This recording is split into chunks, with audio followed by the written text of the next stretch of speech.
రవ్వ దోశని ఈ విధంగా ప్రిపేర్ చేస్తే భలే రుచిగా ఉంటుంది. ముందుగా ఒక మిక్సీ జార్ని తీసుకొని అందులోకి 1 కప్పు వరకు రవ్వ, 2 స్పూన్ల వరకు బియ్యం పిండిని యాడ్ చేసుకొని మెత్తగా మిక్సీ పట్టుకొని ఒక మిక్సింగ్ బౌల్లోకి యాడ్ చేసుకోవాలి.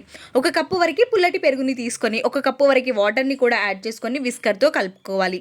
ముద్దలుగా లేకుండా మంచిగా మిక్స్ చేసేసుకొని మూతని కవర్ చేసుకొని ఒక 10 నిమిషాల పాటు పక్కన ఉంచుకోవాలి.